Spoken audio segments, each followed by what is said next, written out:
My family forgot about my baby shower and casually said we didn't think it was that important. I smiled, left the group chat, and canceled every payment I'd been covering. The next day when they realized, "You didn't invite anyone?" I asked, my voice shaking, even though I was trying to sound normal. My sister laughed. "Ugh, you're so sensitive," she said. "We didn't think it was that important." I stood in the middle of the kitchen, one hand on my stomach, the other holding my phone, my breath caught somewhere between a laugh and a sob. 34 weeks pregnant, swollen feet, back aching, and I'd spent the last month reminding them. Twice. 3 times. And every time, it was, "We'll figure it out," or "Don't stress, we've got you." Apparently, they didn't. I sent out my registry. I made the invitation. "I even checked with you about dates twice," I said, voice low now. Too calm. The kind of calm that only comes when you've crossed some invisible line you didn't know existed. My mom chimed in from the background, as if that would make it better. "Honey, baby showers are more for the first child, and..." "This is my first child," I said. Silence. Then my brother Max typed something in the family group chat. "TBH, not a huge deal. It's just a baby shower.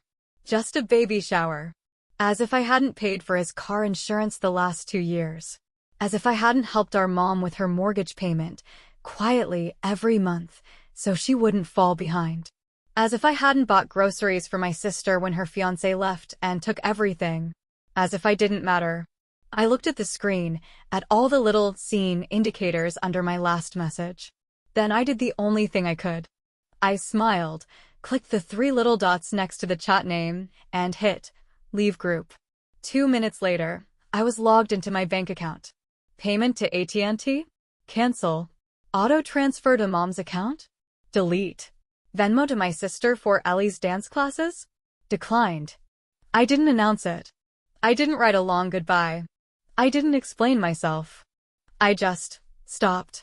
And the next morning, when the Wi-Fi stopped working at my sister's apartment, when mom's phone plan suddenly dropped, and when Max's Netflix kicked him out mid-movie, they panicked. I watched it unfold in real time, sipping tea on my balcony, my baby kicking gently beneath my ribs. And for the first time in years, I felt peace. To understand how we got here, you need to know one thing. I was always the responsible one. The dependable sibling. The one who had it together. I got a job right out of college, started saving early, bought my own apartment at 29. Meanwhile, Max was still crashing with friends, trying to launch his podcast empire. And Jenna, my older sister, she married young, divorced younger, and never really stood on her own feet again. Naturally, I became the support system. Quietly. Without ever being asked directly. Because that's how they get you. It started small. "Can you cover mom's gas bill this month?" Her pension check came late. She's too embarrassed to ask, but Jenna's behind on rent again. Ellie doesn't have proper shoes for dance class, and you know how talented she is. And every time I said yes. Not because I had so much, but because they had so little. Or so I thought. They called me an angel. A rock. The glue of this family. And I ate it up, stupidly. I thought that's what love looked like. But over time, the gratitude disappeared. It was replaced with expectation. Then entitlement. Jenna never said thank you anymore. She'd just Venmo request me $85 with a note, Ellie's meds, or emergency groceries, though I once saw her on Instagram showing off a gel mani and brunch mimosas the same day.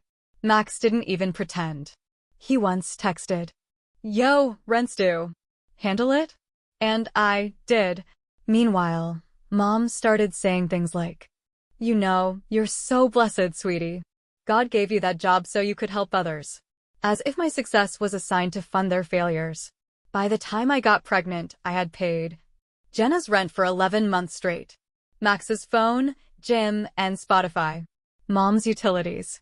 Ellie's school fundraiser trips, costume fees, and even a $200 camp deposit. Total? I stopped counting after $18,000. But when I announced my pregnancy, they smiled, of course. "Wow, congrats." But something shifted. Like I disturbed the family ecosystem by wanting something for myself. I should have known something was off when nobody offered to host the shower. We're all so busy, Jenna said. You'll probably just do something chill, right? Max didn't even acknowledge it. Mom said, why don't you just do a Facebook post instead of a whole party? I tried to shrug it off. I bought little pastel decorations myself. I made an Amazon registry, mostly full of affordable essentials, diapers, bottles, a crib. I asked my friend Mia if I could host it at her place, and she said yes. I sent the invite in the family group chat. Not a single RSVP. Weeks passed. The date crept closer. I followed up gently. Hey, just making sure you saw the invite? Jenna replied with an emoji. Max left me on scene. Mom finally responded. We'll see. That weekend's a bit hectic, honey. That weekend? That weekend they were at Anna's baby shower. My cousin's third child. Full catered buffet, coordinated outfits, balloons taller than her toddler. The whole family was there. And I wasn't invited. I saw the photos on Instagram, Mom smiling beside Anna's cake table. Jenna taking selfies. Max posted a reel of the party DJ with the caption, family over everything. That night I didn't cry. I didn't scream. I sat on the floor of my bedroom, rubbing the curve of my belly, and realized something. They weren't just absent. They were making a point. A point that my baby didn't matter. That I didn't matter. And yet, they still expected me to pay. The day after the party, Jenna requested $180 for Ellie's school project. Max texted, Mom's phone is off again. Can you fix it? And that's when the real shift happened in me. I didn't reply. I opened the family chat and wrote one sentence. Thanks for making it clear where I stand. Then I left the chat and began the quiet demolition of their financial scaffolding. What I didn't know was how loud the consequences would be. The next morning, Max blew up my phone. Yo, what's going on? Wi-Fi's down. Netflix too. You canceled the Spotify? Then came Jenna. Why is the internet off? Ellie has a school Zoom today, and she's freaking out. Fix it. Also, did you cancel the Target card? I had a cart full of groceries. What is going on? Mom called, left a voicemail in her disappointed teacher voice. Sweetheart, this behavior is concerning. We're your family. You don't punish people you love. I didn't respond. I didn't owe them an explanation. Let them sit in the silence. Let them feel the vacuum I used to fill. That evening, I sat on my couch, warm tea in hand, baby kicking lightly beneath my ribs, and I smiled. Because for once, they were the ones scrambling. And I was finally free from their strings. 2 days after I left the family group chat, my phone rang. Mom. Of course. We're coming over tonight, she said sharply. All of us. We need to talk. Not, hi, how are you feeling? Not, are you okay? Just, we need to talk. I could already hear the rehearsed speeches in her voice. They weren't coming to talk. They were coming to corner me. And for the first time in my life, I was ready for it. At 6:04 p.m., they arrived like a hurricane. My mom marched in without even making eye contact. My sister Jenna tossed her purse down like it offended her. Max slouched in wearing his hoodie, pretending to be casual, but I could see the tension behind his smugness. They didn't ask to sit. They didn't ask how I was doing. They just took over my living room like they still owned it. Let's just get to the point, my mom said, crossing her arms. This whole silent treatment, canceling payments, it's childish. Frankly, we're all shocked. Shocked? I asked, raising an eyebrow. You're shocked that I stopped paying for everything? Max leaned forward, annoyed. Yeah, seriously? The Wi-Fi's off, Netflix won't load, my gym app says I'm suspended. Like, did you cancel everything on purpose? On purpose? I smiled coldly. Yes, Max. That was the idea. Jenna snorted. Ugh, are you still on about that baby shower? It's just a party. Get over it. I stood up slowly, my hand resting on my belly. You're right. It's not about the party. It's about the fact that I'm 34 weeks pregnant and my entire family decided it wasn't worth showing up for me. Not one of you even RSVP'd. Mom raised her hand like a judge silencing a courtroom. We didn't mean anything by it. We just figured, baby showers are usually for first babies. This is my first baby, I said, voice sharp now. And you all knew that. No one said a word. You didn't forget, I continued. You made a choice. You showed up for Anna's shower last weekend, balloons, buffet, matching outfits, and you ignored mine. Then 2 days later, Jenna sends me a Venmo request for $180, and Max is asking me to fix Mom's phone bill. My sister rolled her eyes. Oh, please, don't act like a victim. You've always been the generous one. What? Now you want a cookie for helping out? That was it. I laughed, and it wasn't a nice laugh. It was the kind that comes out when you've snapped so hard, the pieces can't be put back. Okay, let's talk about that generosity. Let's talk about how I paid your rent for 11 months straight, Jenna. How I covered Ellie's dance classes, school supplies, summer camp, while you posted your $60 gel nails and bottomless brunches on Instagram. Jenna flushed red but stayed silent. And Max, I turned to him. I've paid for your phone, gym, Spotify, Uber credits, and more. You once texted me, yo, rent's due, handle it. Like I was your assistant, not your sister. Mom jumped in, voice rising. You're making this way bigger than it is. We're your family. We thought we could trust you. No, I said flatly. You thought you could use me. And you did. For years. Max scoffed. Man, what do you even want? A standing ovation? You made your money, you helped out. Big deal. That doesn't make you better than us. I leaned in. No, Max. It makes me tired. It makes me done. Because I've bent over backward for this family, and the first time I needed something, just one small act of kindness, you couldn't even pretend to care. Jenna stood up, hands on her hips. Ugh, you're so dramatic. Do you want us to cry now? Throw you a pity party? Grow up. And then, unexpectedly, someone else spoke.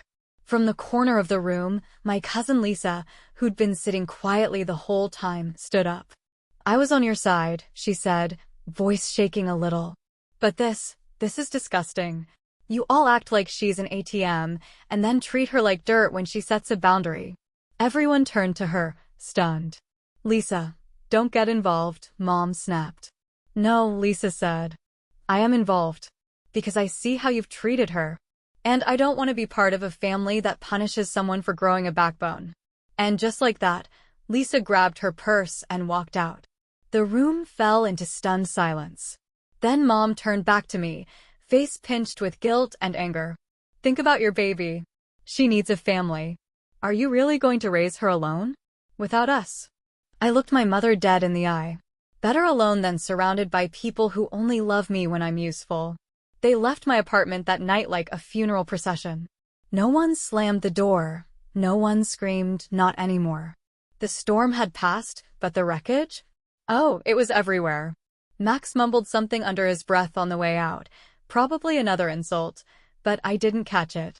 Jenna didn't even look at me. And Mom, she paused in the doorway.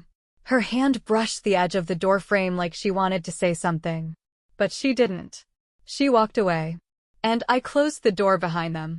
Not gently. Not anymore. That night, I stood in my kitchen with the light off, holding a warm cup of tea against my belly. My baby rolled once, then settled. The silence in the room felt like oxygen, like freedom. For the first time in years, I didn't feel guilty. Not for saying no. Not for walking away. Not for being selfish. Because I wasn't. What followed in the next few days was chaos, but it wasn't mine anymore. Day 1, silence. No texts. No calls. The family group chat? Still missing me. Max posted a passive-aggressive Instagram story. When people turn their back on blood, don't be surprised when they drown alone. Jenna reshared it with 3 broken heart emojis. I didn't react. They wanted attention. They weren't getting mine. Day 3. Guilt phase begins. Mom texted first. Can we please talk? I didn't respond. We didn't realize how deeply you were hurt. But that doesn't mean you should cut us all off. Still nothing. Then came her 3rd message. The bills are stacking up. Your sister can't afford Ellie's school trip. Max might lose his gym membership. I almost laughed. My silence was expensive, and they were finally starting to realize it. Day 5, panic mode. Jenna called 5 times in 1 hour. When I didn't pick up, she left a voicemail. Her voice was shaking, But it wasn't regret. It was rage. You've made your point, okay? Are you happy? Ellie's devastated. Mom's crying every night. Max is snapping at everyone. You broke the family. Just because of some stupid party. I listened to the message in full. Then deleted it. Without a word. That evening, I received a message that stopped me mid-bite during dinner. Lisa, just wanted you to know I moved out of my parents' place. I realized how toxic this all was after what I saw at your place. Thank you for standing up. You helped me see clearly. I stared at the screen, my throat tight. One by one, they were falling apart. And somehow, I was finally coming together. Day 7. Unexpected visit. Kevin, Jenna's ex Ellie's dad. We hadn't spoken in months. But there he was, standing at my front door with a box of baby clothes. I heard, he said simply. Ellie told me everything. She's not okay. He paused. You were the only one who truly cared about her future. So, these are from me. And from Ellie. She picked the onesies. I bit my lip. Tears threatened, but I held them back. Thank you, I whispered. Kevin looked at me a long time. Then said something I didn't expect. You know, if you ever need anything really, I'm here. Jenna's not doing so well. She's spiraling. She lost her job last week. Blamed HR. But I think deep down, she knows it's not them. It's her. I said nothing. I didn't feel joy. Or vengeance. I felt release. They were finally facing consequences. And I didn't have to lift a finger. 2 weeks later, collapse. Mom called again. I let it ring. Then she left a voice message. Your brother's behind on rent. Jenna's car just got towed. We haven't been able to get Ellie into her dance recital. I don't know what to do anymore. She paused. Please, just tell me what we did so wrong. Why are you doing this to us? I listened carefully. And when it ended, I played it again. And then, I deleted it. Because I wasn't doing anything to them. They did it to themselves. That same week, I got a card in the mail. No return address. Inside was a note in awkward handwriting. I miss you. Mom says you're mad forever. But I remember the pancakes. And how you came to my school play. I hope the baby is nice. Love, Ellie. I sat on the floor, holding that card to my chest, and cried harder than I had in months. Not because I regretted my choice, but because Ellie was the only innocent one in the whole story.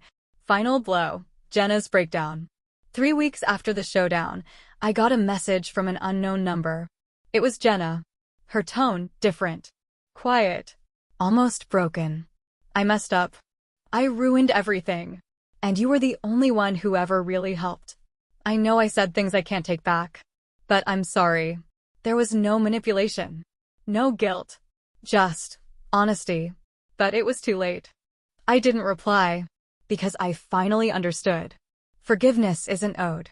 Especially when the damage is still bleeding. In the weeks that followed, my world began to feel lighter. The registry that once had 2 items claimed? Suddenly, anonymous gifts started showing up. Diapers. Onesies. A new baby monitor. My friend Mia threw me a late shower, with just 6 people, and it was perfect. No fake smiles. No judgment. Just people who showed up. And me? I started to feel human again. Not a bank. Not a safety net. Not an invisible daughter. Just me. Soon-to-be mother. Whole. On my own terms. It's been 8 weeks since the night I walked out of my family's life. No, scratch that. It's been 8 weeks since I walked out of the role they assigned me. The bank. The savior. The emotional punching bag. And here's the twist no one saw coming. I'm not falling apart. I'm thriving. I wake up now without the weight on my chest. No buzzing phones with guilt-laced texts. No spreadsheets in my head about who needs what covered. No quiet panic about whether I'll have enough for diapers and someone else's overdue Wi-Fi bill. It's just me, my baby bump, and a sense of peace I never thought I'd taste.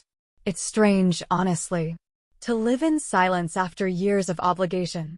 For a while, I kept waiting for the guilt to arrive. You know, that creeping voice that says, maybe you were too harsh. Maybe you could have handled it better. But it never came. Because the truth is, I handled it perfectly. I told the truth. I drew the line. And I watched as they proved exactly why that line had to exist. Jenna still tries, now and then. She'll send the occasional vague message like, "Hope you're doing okay." Or, "Ellie misses you." But I don't reply. I don't punish her. I don't block her. I just don't engage. Because I've learned something they never wanted me to know. Not responding is a response. Silence is power. Boundaries are not cruelty, they're survival. Max? He's gone full victim mode online.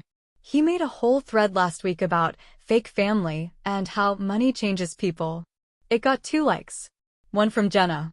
One from Mom. I didn't laugh.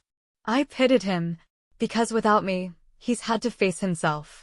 And honestly, that's the scariest mirror he'll ever stand in front of. My mom stopped calling altogether.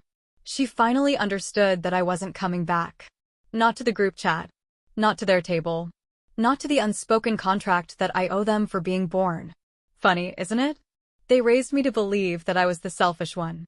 But when the money stopped, so did their version of love. Makes you think. I've started building my own version of family. Mia, my best friend, comes over twice a week to help me prep the nursery. Lisa, yes, Lisa, texts me daily just to check in. She sends memes, baby name ideas, and reminders to drink water. Kevin brought over Ellie's favorite stuffed animal, just in case the baby likes it too. He said it was Ellie's idea. I believe him. And me? I'm still me. But more. More whole. More honest. More mine. The other night, I stood in the middle of the nursery. The crib was built. The mobile was spinning slowly, soft clouds and sleepy moons. The light was warm, golden. And for the first time in my entire life, I felt something wild. I felt safe. Not because someone promised to protect me. Not because I had backup. But because I had myself. I've walked through fire. I've been told I'm too much, too selfish, too cold. I've been used, guilt erased. And I survived. Better yet? I stopped apologizing for it. If my daughter ever asks me about my family one day, I'll tell her the truth. That blood is not always love. That kindness without boundaries becomes self-destruction. That being the strong one doesn't mean being the sacrificial lamb. And I'll tell her this. You are never required to set yourself on fire to keep other people warm. You are not responsible for making others comfortable at your own expense. You are allowed to say no, even to the people who raised you. I'll raise her with a spine and a heart. With compassion, but not compliance. With warmth, but not servitude. Because if there's one legacy I want to leave her, it's this. Never be afraid to choose yourself. Even if it means standing alone. I used to think walking away would make me the villain. That they'd spin stories about how I abandoned them. And maybe they have. Let them. Because if choosing peace, protecting my child, and breaking generational patterns makes me the villain in their story, then maybe I was never meant to be the hero.